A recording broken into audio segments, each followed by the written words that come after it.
people who've been there 20 years are saying these are the best deals they've ever seen. And to get a deal out of India, which has very high tariffs, is going to be groundbreaking. I'm actually meeting with the EU Trade Commissioner today.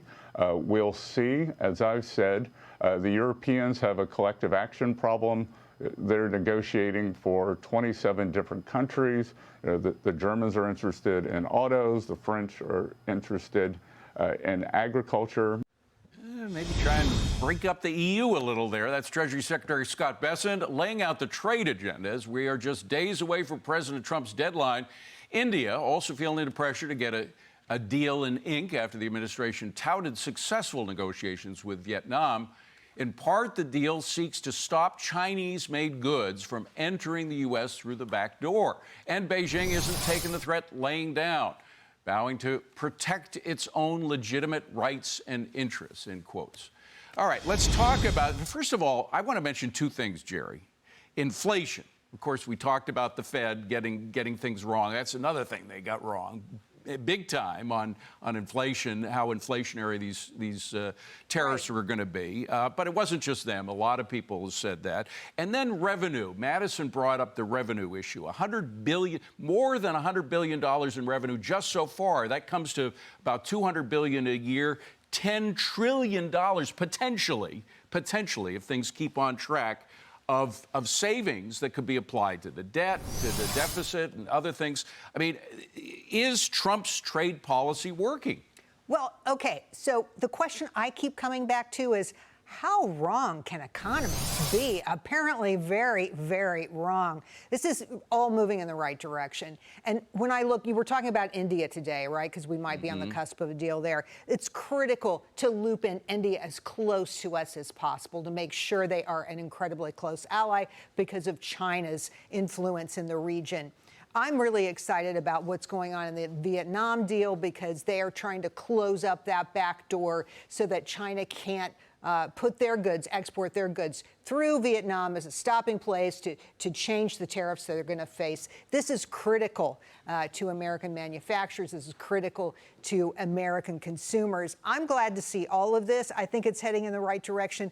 But what's interesting to me is these professionals, these Ivy League educated economists don't have enough imagination to figure out the real impacts of this. And, even, Dagan, during the worst part of the Smoot-Hawley period, which were the big trade tariffs they put up in the 30s, many people say it was one factor leading to the Depression, we didn't have inflation.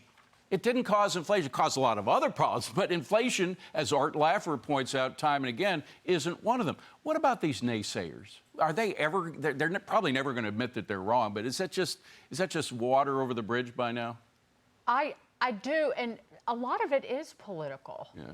When you talk about economists, they'll never admit it, but they're not going to write analysis that benefits President Trump.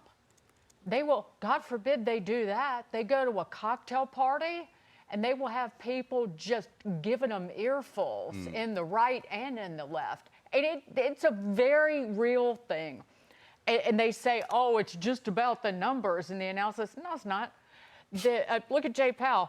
And I keep saying this, tariffs aren't inflationary because they are a value-added tax, assuming that it is passed on to the consumer. And so far, very little. First Trump term, 80% of the tariffs that were put in place were eaten by largely the exporters into the United States, but they were not passed on to the consumer largely. But we would never on the planet say, if you laid on a value-added tax, say on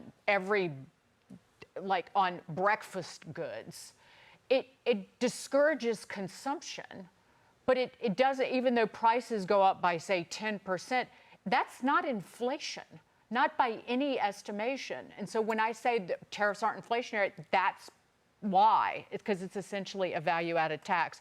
But as for Jay Powell, he's going to come up with any excuse not to cut interest rates. I think you're right. And I didn't mean to to pivot on that, but I love No, I that you think went it's back to absolutely Smoot Hawley when you were in high school. That's a low blow, but it happens to be true.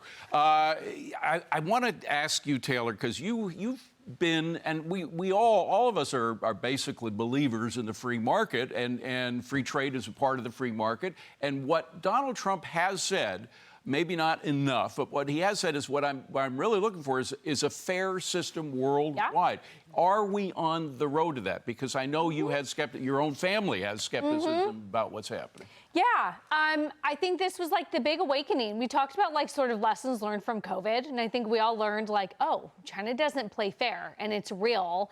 And when I told that story. Remember when I tried to buy toilet paper because everyone was hoarding it, and China shipped me? It was a toilet roll paper this big and this small, and I was like, why did I just buy this piece of crap? But that sort of explains. I did not mean that. I couldn't resist. I'm sorry. But it's right. So everyone kind of learned, like, oh, they're not. Whether it's mismarketing or something more sinister, we know that China doesn't play fair when it comes to trade. And so I think that these trade deals are the road to trying to get something more fair. And I think the market believes that. It's easy to be an optimist when we're at record highs, but Deutsche Bank had done a study with some of their large, big investors, big institutional investors. Only 1% of people who responded to that survey thought that we were going back to Liberation Day tariffs. A majority, 52%, think that we're going to be doing more selective deals. So if you are far away from a trade deal, I'm going to impose a tariff on you because you're not coming up fast enough with the deal. Selective versus this broad base. And I think the market sees that. The market looks past it. And the market's excited about future things to come. We don't see sort of this broad-based tariff that we're going back to, even though I know the July 9 deadline is coming up. Scott Besson's talked about how Japan's been a little tricky, but he said that's because they have certain parliamentary elections coming up July 20. There's like idiosyncratic issues going on with them, and we'll figure it out. We have to give them a little tariff to get them on board. Then that's the way Trump plays. One thing that's so critically important, talking to the Secretary of Agriculture yesterday, Brooke Rollins, is these deals are also opening markets for U.S. farmers. Absolutely. And so to decrease dependence on, say, China buying our soybeans. And soybeans, particularly where I grew up, were a great replacement crop for tobacco. And as you open up, she has been working mightily, not just to bring down food prices, but to open up these additional markets. Yeah.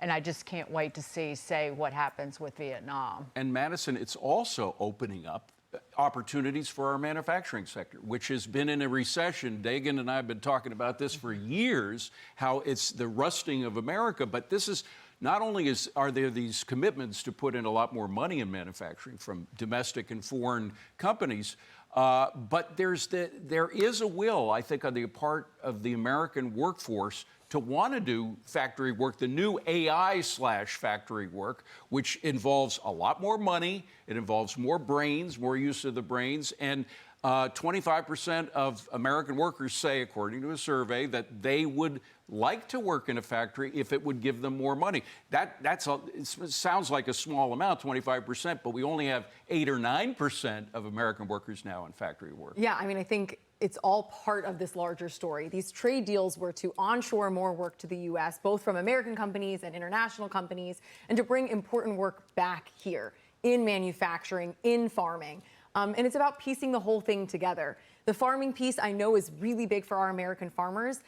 It's also what's sticky in some of these deals. India, which is one that we've been talking about, the threat is a 26% tariff, which they don't want to see, currently at 10%. But a big thing there is they have a big farming community. They want to protect those farmers. And in Indian culture and Hinduism, the cow is sacred. So there's a lot of stuff. And this is the nuances of Japan and having a parliamentary election. In India, cows are a special religious piece of this puzzle. But this is a team that can navigate all of those sectors. And I hope, and I believe they will also navigate the Vietnam sector. This 40% tax on pass-through items, I think it is rich that China is saying, oh, we will not, we're not going to stand for this if you're screwing us over. It's literally a loophole. It is to say if China dumps goods in Vietnam to say it's from Vietnam, when in fact it originates in China, that will face a higher tax because we're not going to let you use this loophole. It's illegal. It's literally illegal. So I think it was good that we included it because China is saying it, but I can't imagine that actually slows down any progress because they don't have any legs to stand on. It's clearly a loophole, it's not legal, and it's not part of the trade framework. So I'm hoping to see that continue through because that was something they did not do well in the first administration at times, could not identify all the loopholes in trade agreements, and it seems they're doing a better job this time around.